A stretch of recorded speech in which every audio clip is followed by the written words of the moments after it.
So much going on at the border, separating families. You're ripping people away from other people. Why don't you leave them alone? Hey, they've been here for a long time. Why you want to send grandma back to Mexico? Of course, that's not really what's going on. It's the mainstream legacy media that's saying things like that. I've got an expert on, also a friend of mine, Victor Avila, supervisory special agent with ICE, retired now. Go to victoravilaspeaks.com. Victor, how are you? Good to see you. I'm doing good, Joe. Great to be back with you.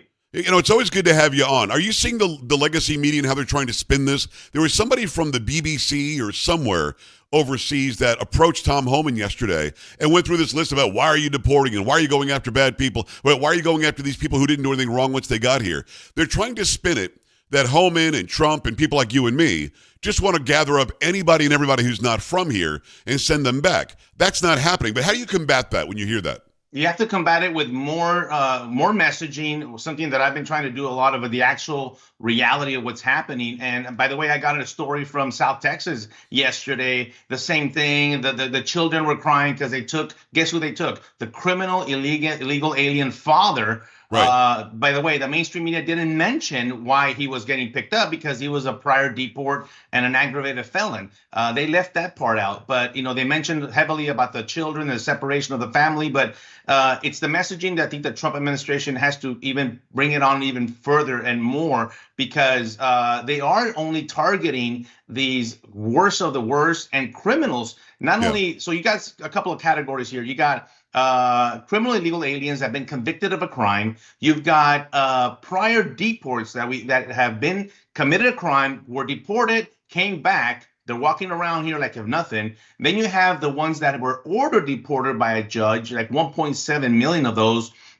Those are still also walking around with deportation orders. So there's plenty of here, believe me, for ICE and everybody else to go after. Here's the main change and the big change, that if they go to pick up your cousin and you're an illegal alien and your cousin happens to be an aggravated felon or a criminal illegal alien and you're illegally in the country and you're next to him, when ICE confronts your cousin, you're going to go too. That's the big change. That didn't happen under the Biden administration. As a matter of fact, Alejandro Mayorkas, if you remember, he said that if you were in this country illegally and that's all you had, that ICE was not going to consider you a violation of any law, which is crazy to me because it is a violation of law to be in the country. Just the presence of you illegally here is against the federal law. That's what's changed. They will pick you up. It doesn't mean that they're seeking you out. And there's another thing.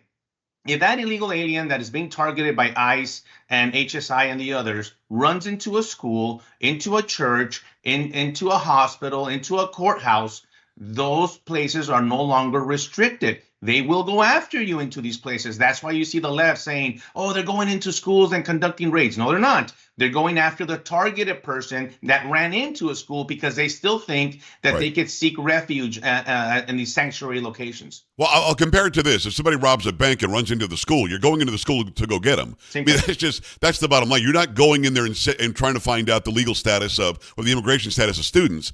But there have been lies and rumors and purposeful, like news outlets have reported the schools.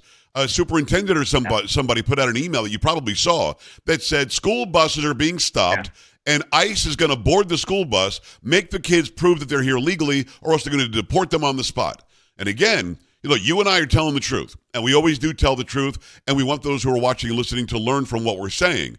These people are not telling the truth, so we have to waste our time now and debunk that garbage. Did you hear that story from here in Texas? I sure did. And as a matter of fact, it prompted the chief of the Border Patrol to put out a statement saying, no, we don't do that. No, the Border Patrol doesn't board school buses. That's nothing. That's not part of their scope of their duty. They don't do that now, and they've never done that ever before. And so the real fear mongering is coming from the left. And the reason why illegals don't want to go to Walmart or to the store or whatever is because of what they're hearing from the left, not from the Trump administration of what we're telling them as far as what's happening. And I think they need to pay a little bit more attention because, listen, I tell them, if you're a resident alien, a green card holder, if you're a U.S. citizen, Hispanic American, you have nothing to worry about. Right. Now, here's another change. I, as an investigator, Joe, when I did investigations and I encountered 10 people and 9 of them were U.S. citizens and then 1 of them was illegal, I didn't know that. I had to determine that. So I conducted what they call alienage of everyone. And as an investigator, a police officer, anybody, you can question whoever you want. Right. The left makes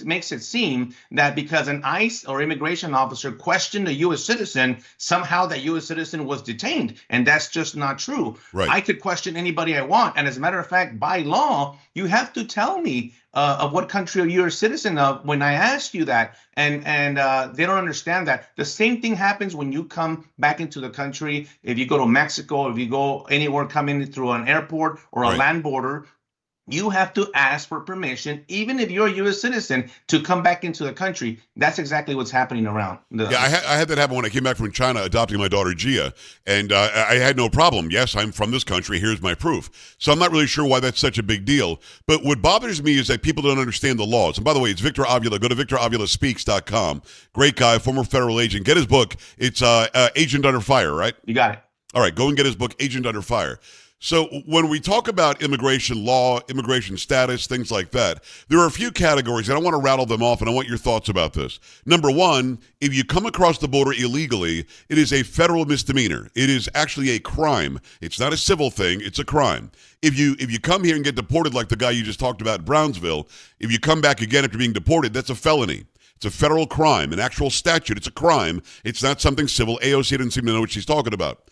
But there is a gray area here that I want you to help me understand. If you come here on a student visa and you stay longer than your visa, you're now an illegal alien in the country. But you didn't come across illegally, you came across legally. The argument is that that's just a civil infraction. If you don't go back, it's not a crime, like an actual criminal infraction. Should we, first of all, am I right? And secondly, if I am, shouldn't we change the law that if you're in the country illegally, it is a criminal infraction? Man, you're right on top of it. First of all, you are correct. And as a matter of fact, that group that you are talking about, we call them overstays, yes, happens to be the largest group of illegals present in the United States. Wow. And they somehow think that because they came in with a visa, somehow they're exempt from any other paperwork or doing what they have to do legally to be here with status. If you overstayed your visa for whatever reason, a student visa, B1, B2 visitor visa, it doesn't matter. Right. If you overstayed it, you are just as illegal as if you would have come through the river. But here's the difference. Because you came in that fashion, yes, this is now considered a civil or what we call administrative removal of that person. It's no longer criminal. And that's something that actually could be considered to say, well, you're in violation of 1325 because 1325 illegal entry, it's called EWI, entry without inspection. And that's what differentiates it because they were actually inspected at the border. Well, Victor, after 9/11, didn't we learn anything? And here's why I say that. Out of the 19 hijackers, I think 15 overstayed their visas. Had we tracked them, some really bad guys and gals could be here having overstayed their welcome. I mean, some good people might be here that overstayed too. But just from that one day, shouldn't we have learned that when somebody overstays their visa, we should get them the hell out of here? Well, here's the problem, and we're talking about the State Department here, by the way, that issues these visas around the country in our U.S. embassies and consulates. Believe me, I worked there, and I couldn't believe how when I worked at the U.S. Embassy, the consular officers would call us when it was this dramatic, very blunt, in-your-face fraud. And of course, once they brought it to us for possible criminal action, we would review it and say, yeah, you can't let this person in the country. Right. But the problem is that there were so many others that they could have done the same thing that just required a little bit more questioning. But they seem to rubber stamp, at least under the last 4 years, even under the Obama years, would rubber stamp everybody to come in instead of doing a proper vetting of that person. And sometimes they would let me handle the window there, and I would start questioning people, and I was rejecting people left and right because guess what they started admitting to? Well, I'm going to go visit my sister in Houston. Okay. And I followed 3 or 4 questions. It ended up they were going to actually work in Houston. Right. And so it was very easy to determine that maybe because I come from a criminal investigator interrogation background, and maybe I use those skills. Nevertheless, it weeded out a lot of people, and this is for me staying in the window for an hour. So that's what you got to go back to the source, and it's State Department, it's USCIS, and other agencies, not really Border Patrol or CBP, some that get issued at the port of entry as well, but those get more more questioning because you have an officer making those questions. So we have to go to the source and say, you're not going to just give a visa for a person that says that they're going to go to Disneyland, because in Mexico City, 33% of the people applying for a visa, guess what they say? They say they're going to Disneyland, and 33% of them get a visa. Come on. Well, that's just dumb. I mean, we have to use our brains, I would think, in protecting our sovereignty, protecting our border, and getting people out that shouldn't be here. It's Victor Avila. Go to victoravilaspeaks.com.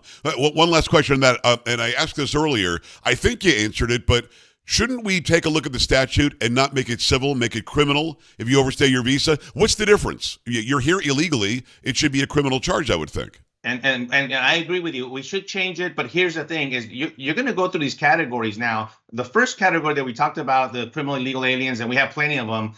Those are the first ones to go. But eventually, the Trump administration has been very clear about it. They're going to move to the other categories, and that means those overstays. And so if you're an overstay, usually in general terms, the overstay person has more means than the others. Right. So that means you get your stuff and your business in order, and you better go back and basically self-deport yourself back to your country, because eventually the time's going to come around. This is not going to stop for 4 years, by the way. If you think this is going on for 6 or 8 months, it's not. It's going to be for the entire of the 4 years of the Trump administration. Right. They're going to come for you as well. It is Victor Avila. Give me some information on how corrupt things are in Mexico. It's our brother to the south. It is our border friend. It's our neighbor. But for some reason, the overwhelming feeling I get, and I'm willing to be wrong about this, is that the cartels are running a whole lot of what's going on in Mexico, and the government might be second in charge. Tell us how deep the corruption goes. And you're an insider on all this. It's deep like a cancer, I can tell you, because I lived there and worked there. And one of the things that I got a lot of heat for, Joe, is I used to say this statement saying that Mexico is not our friend and they're not our partner. And people like, how dare you say that? Well, I say it because I know it. Yeah. Because they allowed, first of all, Mexico allowed millions of people from across the world to use their country to access ours. That's step one. Second, they've done nothing to combat the cartels. I'm talking about not just nothing, completely ignoring the death and violence and extortion that the Mexican nationals and Mexican citizens are fed up with. Right. They're tired of having to pay that quota to the cartel for these small businesses and many others, the lime trade, the avocado trade, the mango trade. It is out of control. And of course, the death and violence, not just the death and violence in Mexico, but the death and violence in the U.S. There's so many crimes here, Joe, that go unreported, that are crimes that happen in our country that are linked back to the cartel. But that's all going to change now, because, yes, the corruption is not going to go away in Mexico. And let me tell you the big difference here. It used to be that the politicians ordered the cartels around. And that's what I think has changed. It's the cartels now controlling and running a parallel government, even the politicians, and that makes it very difficult to kind of pierce your way through, know who's who and who's a good guy. There are good people in Mexico. I want people to know that there are good people, but it's very difficult to weed your way through that to see who's on your good side. Now, Mexico's saying one thing publicly. We're not going to allow the United States to come in here because we're a sovereign country and blah, blah, blah. I've heard that many, many times. However, what I'm hearing from my sources and what they're actually allowing the U.S. to do is actually help them. We have special forces in there training. They say training. Their special forces, La Marina, which is an incredible group. Those are probably the most non-corruptible military members in Mexico. Right. We're flying drones. We're flying military airplanes on the border around Arizona and the Sonora Desert. Overtly. This is not a secret. Mexico allowed this to happen. And I think that all of this that has been happening the last only 2.5, 3 weeks is a setup for what's to come, Joe. And I think it's going to finally be there with the designation as the cartels as foreign terrorist organizations. It actually kicked in today. The effect because the State Department and our Secretary of State, Marco Rubio, officially did it under the State Department. It's something that I had mentioned many times, that it's not just the president saying, obviously we need the president's support, but when the State Department actually designated them, it's a done deal. And now these are terrorist organizations. So gang in San Antonio or in Chicago or in Dallas or in Denver or wherever these people are that deal and finance these organizations, you are now financing a terrorist organization. You are now interacting with a terrorist organization. We get to go pick you up and take you to Guantanamo Bay because that's where we put terrorists. I love how we're making this shift in this country, that we're actually taking crime seriously again. We're taking terrorism and bad guys seriously again. We're taking it serious that we have a border, that we have a sovereign nation. It's such a change. I played a piece of video yesterday from Mayorkas when he was in the job at DHS, saying we're doing all we can to bring these people in. We're doing all we can to make them not have to remain in Mexico. Then the next piece of video I played was Kristi Noem saying, you want to come here illegally? Don't even try it. This is what we're going to do to you. I mean, just over the course of a few weeks, I mean, Mayorkas was the guy just a month and a half ago. So, I mean, the sea change that we're seeing is amazing. But, Victor, to go from 11,000 a day down to 250 or something is crazy to me. How did we do that in 4 weeks?